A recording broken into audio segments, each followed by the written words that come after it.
السلام علیکم۔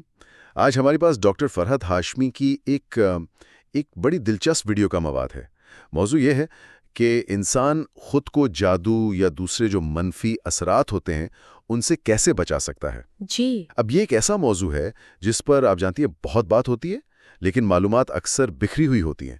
تو آج ہمارا مقصد ہے کہ اس ویڈیو کے جو اہم نکات ہیں ان کو جوڑ کر ایک مکمل تصویر بنائیں۔ جی بالکل۔ یہ صرف کوئی ٹوٹکے نہیں ہے، بلکہ ایک مکمل طرز زندگی کا خاکہ ہے جو روحانی تحفظ پر مرکوز ہے۔ تو چلیں اس کا ذرا گہرائی سے جائزہ لیتے ہیں۔ جی، اور اس ویڈیو کی سب سے خاص بات یہی ہے کہ یہ تحفظ کے مسئلے کو کئی الگ الگ پہلوؤں سے دیکھتی ہے۔ مطلب یہ کوئی ایک منتر یا تعویذ نہیں بتاتی، بلکہ ایک پورا نظام، ایک پورا سسٹم وضع کرتی ہے۔ صحیح۔ اور اس نظام کی شروعات ہوتی ہے انسان کی سوچ اور عقیدے سے، اور اس کا اثر اس کی روزمرہ کی چھوٹی سے چھوٹی عادت پر نظر آتا ہے۔ بالکل۔ تو پھر اس نظام کی بنیاد کیا ہے؟ پہلا قدم کیا ہے؟ ذریعہ کے مطابق سب کچھ شروع ہوتا ہے اللہ کے ساتھ تعلق کو مضبوط کرنے سے۔ یہ بات سننے میں تو بہت سادہ لگتی ہے، لیکن اس کی گہرائی کیا ہے؟ دیکھیں، اس کی گہرائی توکل کے تصور میں ہے، یعنی اللہ پر مکمل بھروسہ۔ اچھا۔ اسے آپ ایسے سمجھیں جیسے ایک چھوٹا بچہ اپنے والدین کا ہاتھ پکڑ کر کسی بھیڑ والی جگہ سے گزرتا ہے۔ اسے کوئی خوف نہیں ہوتا، کوئی فکر نہیں ہوتی، کیونکہ اسے یقین ہوتا ہے کہ جس نے اس کا ہاتھ پکڑا ہوا ہے وہ اسے ہر خطرے سے بچا لے گا۔ جی۔ توکل اللہ کے ساتھ بالکل وہی تعلق ہے۔ یہ ایک ذہنی سکون ہے جو خوف کی جڑ ہی کاٹ دیتا ہے۔ ذریعہ میں ایک حدیث کا حوالہ بھی ہے کہ اللہ فرماتا ہے کہ میرا محبوب بندہ جب مجھ سے پناہ مانگتا ہے تو میں اسے ضرور پناہ دیتا ہوں۔ مجھے یہ بات بڑی متاثر کن لگی کہ یہ صرف ایک روحانی عقیدے کی بات نہیں ہے، یہ تو ایک طرح سے جدید نفسیات کے اصولوں سے بھی ملتی جلتی ہے۔ بالکل۔ جیسے کوگنیٹو بیہیویئرل تھراپی میں منفی سوچوں کو چیلنج کیا جاتا ہے۔ جی جی۔ ذریعہ یہ کہہ رہا ہے کہ اپنے دل میں یہ وہم ہی نہ آنے دو کہ کوئی تمہیں نقصان پہنچا سکتا ہے، جی۔ کیونکہ تمہارا محافظ سب سے بڑی طاقت ہے، یعنی خوف کو اپنے اوپر حاوی نہ ہونے دینا ہی دفاع کی پہلی لکیر ہے۔ آپ نے بہت اہم نقطہ اٹھایا ہے، یہ بالکل ایک نفسیاتی ڈھال ہے۔ اگر کوئی شخص ہر وقت اسی ڈر میں رہے کہ بھئی کسی نے کچھ کر دیا ہے، تو اس کا اپنا خوف ہی اس کے لیے سب سے بڑا دشمن بن جاتا ہے۔ صحیح، وہ ہر چیز کو اسی سے جوڑے گا۔ جی، وہ ہر چھوٹی بات کو کسی منفی اثر سے جوڑنے لگتا ہے۔ توکل اس خوف کے احساس کو ختم کر کے ایک مثبت اور پراعتماد سوچ کو جنم دیتا ہے۔ یہی وہ بنیاد ہے جس پر تحفظ کی پوری عمارت کھڑی ہوتی ہے۔ اگر بنیاد ہی کمزور ہو تو اوپر آپ جتنے بھی عمل کر لیں وہ اتنے مؤثر نہیں ہوں گے۔ تو یہ توکل ایک اندرونی قلعہ بنانے جیسا ہے۔ لیکن ایک قلعے کو صرف مضبوط دیواروں کی نہیں، جی، بلکہ اس کی حفاظت کے لیے چاکو چوبند پہرے داروں کی بھی ضرورت ہوتی ہے۔ بالکل۔ اور ذریعے کے مطابق یہ پہرے دار ہماری عبادات ہیں، خاص طور پر نماز۔ اس کی کیا اہمیت بیان کی گئی ہے؟ ذریعہ میں نماز کی حفاظت پر بہت زور دیا گیا ہے۔ ایک حدیث کا حوالہ ہے کہ جو شخص فجر کی نماز پڑھتا ہے وہ اللہ کے ذمے میں آ جاتا ہے۔ اللہ کے ذمے؟ یعنی اس کی حفاظت اور گارنٹی میں۔ جی بالکل۔ اب ذرا اس تصور کو دیکھیں، یہ کوئی ایک وقتی عمل نہیں ہے، یہ ایک مستقل روحانی تجدید کا معاہدہ ہے جو دن میں 5 بار ہوتا ہے۔ اچھا۔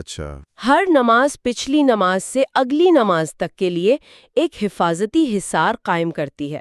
یہ ایسا ہے جیسے آپ اپنے سیکیورٹی سسٹم کو دن میں 5 بار اپ ڈیٹ اور ری آرم کر رہے ہوں۔ نماز تو دن میں 5 بار ایک مضبوط ڈھال کا کام کرتی ہے، لیکن ان نمازوں کے درمیان کے جو اوقات ہیں ان کا کیا ذریعہ اس بارے میں بھی کچھ بتاتا ہے کہ ان خالی وقفوں میں تحفظ کو کیسے برقرار رکھا جائے؟ بہت اچھا سوال ہے۔ جی بالکل، اسی لیے ذریعہ میں صبح اور شام کے اذکار یعنی مخصوص دعاؤں پر بہت زور دیا گیا ہے۔ اچھا۔ یہ ان 5 ستونوں کے درمیان ایک پل کا کام کرتے ہیں۔ یہ دعائیں ایک طرح سے آپ کے روحانی اینٹی وائرس کو ہر وقت فعال رکھتی ہیں۔ صبح کی دعائیں آپ کو دن بھر کے لیے تحفظ فراہم کرتی ہیں اور شام کی دعائیں رات کے لیے۔ اور سونے جاگنے کی دعائیں؟ جی اسی طرح سونے اور جاگنے کی دعائیں، یہاں تک کہ بیت الخلاء جیسی جگہ پر داخل ہونے کے لیے بھی ایک مخصوص دعا کی تلقین کی گئی ہے جو اس بات کی علامت ہے کہ زندگی کے کسی بھی لمحے میں، کسی بھی حالت میں انسان کو اللہ کی پناہ اور حفاظت کی ضرورت ہے۔ تو یہ صرف بڑے اعمال نہیں، بلکہ زندگی کے ہر چھوٹے پہلو کو شعوری طور پر اللہ کی یاد سے جوڑنے کا نام ہے۔ یہ ایک مستقل کیفیت ہے۔ اچھا، اب ایک ایسے پہلو کی طرف آتے ہیں جس پر شاید عام طور پر اتنا دھیان نہیں جاتا، جی، اور وہ ہے ذاتی صفائی اور ماحول کا کردار۔ ذریعہ اس پر کافی زور دیتا ہے۔ یہ واقعی ایک دلچسپ نکتہ ہے۔ ذریعہ روحانی تحفظ کو جسمانی صفائی سے براہ راست جوڑتا ہے۔ یہ کیسے؟ یہ بتایا گیا ہے کہ جو لوگ پاک صاف نہیں رہتے، مثال کے طور پر اپنے بالوں کو صاف نہیں کرتے، استنجا کا صحیح اہتمام نہیں کرتے یا صاف کپڑے نہیں پہنتے، ان پر منفی اثرات زیادہ آسانی سے ہو سکتے ہیں۔ اچھا، اس کے پیچھے فلسفہ یہ ہے کہ منفی قوتیں جنہیں شیطان سے منسوب کیا جاتا ہے، وہ گندگی اور ناپاکی کی طرف راغب ہوتی ہیں۔ تو جسمانی پاکیزگی اختیار کرنا دراصل اپنے ارد گرد ایک ایسا ماحول بنانا ہے جو ان قوتوں کو دور بھگاتا ہے۔ اور اس میں ایک بہت ہی مخصوص تفصیل بھی ہے جو مجھے بڑی دلچسپ لگی۔ صبح اٹھ کر ناک صاف کرنے کی ہدایت۔ ذرائع کہتا ہے کہ شیطان ناک کے بانسے میں رات گزارتا ہے۔ اب یہ بظاہر ایک بہت چھوٹی سی بات ہے، لیکن اس کی گہرائی کیا ہو سکتی ہے؟ یہ ایک بہترین سوال ہے۔ ظاہری طور پر تو یہ ایک جسمانی عمل ہے، لیکن اس کے پیچھے یہ فلسفہ بھی ہو سکتا ہے کہ نیند کی حالت میں انسان ایک طرح سے غفلت اور بے خبری میں ہوتا ہے۔ جی، تو صبح اٹھ کر خود کو جسمانی اور روحانی طور پر جھاڑنا یا پاک کرنا، یہ دن کا آغاز ایک مکمل بیداری اور شعور کے ساتھ کرنے کی علامت ہے۔ یہ ایک علامتی عمل ہے جو کہتا ہے میں نے رات کی غفلت اور سستی کو دور کر دیا ہے اور اب میں ایک نئے دن کے لیے تازہ دم اور ہوشیار ہوں۔ صحیح۔ یہ چھوٹی چھوٹی تفصیلات ہی اس طرز زندگی کو جامع بناتی ہیں۔ ذاتی صفائی کے علاوہ ماحول کے بارے میں بھی کچھ ہدایات کا ذکر ہے۔ ذریعہ کہتا ہے کہ اندھیرے میں زیادہ رہنا یا سیاہ رنگ کو بہت زیادہ پسند کرنا بھی ایک ایسا عنصر ہو سکتا ہے جو منفی قوتوں کے کام کو آسان بنا دے۔ یہ بات تھوڑی عجیب لگتی ہے، اس کی کیا توجیہ ہو سکتی ہے؟ دیکھیں، اسے اس طرح سمجھا جا سکتا ہے کہ روشنی اور اندھیرا صرف جسمانی حقیقتیں نہیں ہیں، اچھا، بلکہ یہ روحانی اور نفسیاتی علامتیں بھی ہیں۔ روشنی علم، بیداری اور مثبت توانائی کی علامت ہے، جبکہ اندھیرا جہالت، غفلت اور منفی توانائی کی۔ تو مسلسل اندھیرے ماحول میں رہنا یا اسے پسند کرنا لاشعوری طور پر انسان کو ایک ایسی ذہنی حالت کی طرف لے جا سکتا ہے جہاں وہ منفی خیالات اور وسوسوں کا زیادہ آسانی سے شکار ہو سکتا ہے۔ یعنی ماحول اور مزاج کا آپس میں گہرا تعلق ہے۔ جی، جسے آج سائنس بھی مانتی ہے۔ تو گویا یہ بڑے روحانی اصولوں جیسے توکل سے لے کر بہت چھوٹی روزمرہ کی عادات جیسے ناک صاف کرنے تک پھیلا ہوا ہے۔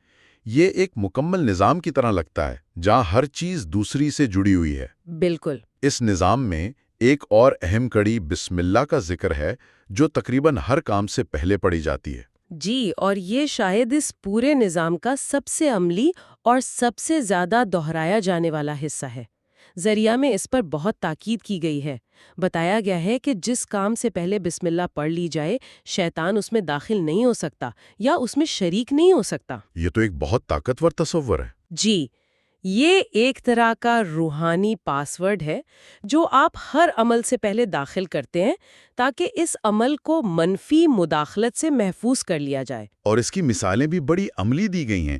گھر میں داخل ہوتے وقت بسم اللہ پڑھنا، کھانا کھانے سے پہلے، یہاں تک کہ لائٹ آن یا آف کرتے وقت بھی۔ یہ سوچنے والی بات ہے کہ ہم دن میں کتنے کام مشین کی طرح کرتے ہیں، دروازہ کھولنا، کمپیوٹر آن کرنا، ای میل بھیجنا۔ جی جی، یہ چھوٹی سی عادت ان بے معنی اور خودکار کاموں میں بھی ایک مقصد اور شعور پیدا کر سکتی ہے۔ بالکل، یہ ہر عمل کو ایک عبادت میں بدل دیتی ہے۔ اور اسی سے جڑا ہوا کھانے پینے کے آداب کا ذکر ہے۔ ذریعہ میں ہدایت ہے کہ دائیں ہاتھ سے کھانا اور پینا چاہیے۔ اچھا، اور اس کی وجہ یہ بیان کی گئی ہے کہ شیطان بائیں ہاتھ سے کھاتا ہے، پیتا ہے۔ اب بظاہر یہ ایک چھوٹی سی بات لگتی ہے، لیکن اس کے پیچھے ایک نظم و ضبط اور شعور کا پورا فلسفہ ہے۔ جب کوئی شخص شعوری طور پر اس بات کا خیال رکھتا ہے کہ اسے سیدھے ہاتھ سے کھانا ہے، تو وہ دراصل اپنے ہر لقمے پر توجہ دے رہا ہوتا ہے۔ آپ نے کبھی سوچا ہے کہ آج کل کی مائنڈفل ایٹنگ کی تحریک بھی تو یہی کہتی ہے کہ اپنے کھانے پر توجہ دو؟ بالکل، یہ وہی اصول ہے، بس ایک روحانی فریم ورک میں۔ تو یہ بظاہر الگ الگ نظر آنے والی چھوٹی چھوٹی عادات مل کر ایک بڑا حفاظتی حصار بناتی ہیں۔ یہ صرف ایک فہرست نہیں ہے کہ یہ بھی کر لو وہ بھی کر لو، بلکہ یہ ایک دوسرے کو تقویت دیتی ہیں۔ بالکل درست کہا، ہر عمل دوسرے کے لیے کڑی کا کام کرتا ہے۔ جب کوئی شخص بسم اللہ پڑھ کے گھر میں داخل ہوتا ہے تو وہ ایک شعوری حالت میں ہوتا ہے۔ جی، جب وہ دائیں ہاتھ سے کھانا کھاتا ہے تو وہ نظم و ضبط کی مشق کر رہا ہوتا ہے۔ جب وہ 5 وقت نماز پڑھتا ہے تو وہ اپنے آپ کو ایک بڑے مقصد سے جوڑے رکھتا ہے۔ یہ سب مل کر ایک ایسی شخصیت اور ایسا ماحول بناتے ہیں جہاں منفی خیالات اور اثرات کے لیے جگہ ہی بہت کم رہ جاتی ہے۔ تو آج کی گفتگو کا اگر خلاصہ کریں تو اس ذریعے کے مطابق منفی اثرات سے تحفظ کا تصور صرف کسی مخصوص دعا یا عمل تک محدود نہیں ہے۔ یہ کوئی ایمرجنسی بٹن نہیں ہے جسے خطرے کے وقت دبایا جائے، جی نہیں، بلکہ یہ ایمان، عبادت، جسمانی پاکیزگی اور روزمرہ کے شعوری اعمال کا ایک مربوط اور جامع مجموعہ ہے۔ یہ ایک مکمل پیکج ہے جو انسان کو اندرونی اور بیرونی طور پر مضبوط بناتا ہے۔ اور اگر ہم اس کو بڑے تناظر میں دیکھیں تو یہ دراصل ایک مکمل طرز زندگی کا خاکہ ہے، ایک ایسا لائف سٹائل جہاں ہر عمل ایک روحانی نیت اور شعور کے ساتھ کیا جاتا ہے۔ صحیح۔ یہ رد عمل میں کی جانے والی کوئی چیز نہیں، بلکہ ایک فعال، مثبت اور بامقصد زندگی گزارنے کا طریقہ ہے۔ یہ انسان کو محض ایک شکار بننے کے بجائے اپنی روحانی صحت کا ذمہ دار بناتا ہے۔ اور یہاں ہم ایک سوال غور کرنے کے لیے چھوڑ جاتے ہیں۔ یہ تمام ہدایات کسی منفی اثر کے رد عمل میں نہیں، بلکہ ایک مثبت اور شعوری طرز زندگی اپنانے پر زور دیتی ہیں۔ جی، سوال یہ پیدا ہوتا ہے کہ اس طرح کی عادات کا جس میں ہر قدم پر شعور، پاکیزگی اور ایک اعلیٰ طاقت پر بھروسہ شامل ہو، انسان کی مجموعی نفسیاتی اور روحانی صحت پر کیا اثر پڑ سکتا ہے، چاہے اسے کسی بیرونی خطرے کا احساس ہو